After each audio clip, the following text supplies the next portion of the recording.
The story of the prisoner and the emperor. There was a prisoner during the reign of Louis, sentenced to death and held in a wing of the castle. Only one night remained before his execution. It is said that Louis XIV was known for his strange tricks and behaviors. That night the prisoner was surprised when the door of his cell opened, and Louis entered to say to him, "I give you a chance. If you can take advantage of it, you can survive. There is an exit in your wing without guards. If you manage to find it, you can escape. If not, the guards will come tomorrow at sunrise to take you to your execution." The guards left the cell with the emperor after unshackling him, and the attempts began. The prisoner started searching in the wing where he was held, which contained several rooms and corners. He felt a glimmer of hope when he discovered a cover for an opening hidden under a tattered carpet on the floor. As soon as he opened it, he found it led to a staircase descending to a lower dungeon, followed by another staircase rising again.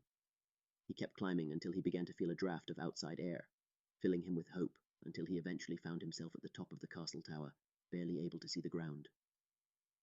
He turned back, sad and exhausted, but confident that the emperor was not deceiving him. As he lay on the ground, troubled and weary, he kicked the wall and felt the stone beneath his foot shift. He jumped up and began to test the stone, finding that it could be moved. As he removed it, he discovered a narrow passage that was barely wide enough to crawl through. He started to crawl, and the more he crawled, the more he began to hear the sound of flowing water.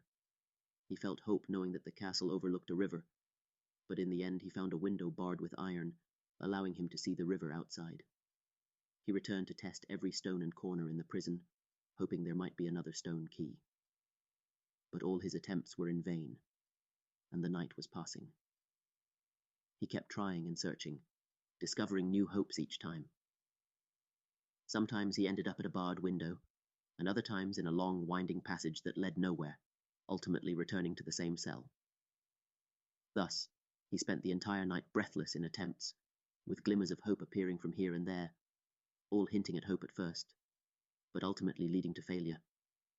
Finally, the entire night for the prisoner came to an end. As the sun shone through the window, he found the emperor's face peering at him from the door, saying, "I see you're still here." The prisoner replied, "I expected you to be honest with me, O emperor." The emperor said to him, "I was honest." The prisoner asked, "I didn't leave a single spot in the wing that I didn't try, so where is the exit you told me about?" The emperor replied, "The door of the cell was open and not locked." The lesson from the story: when you think about solving problems, first look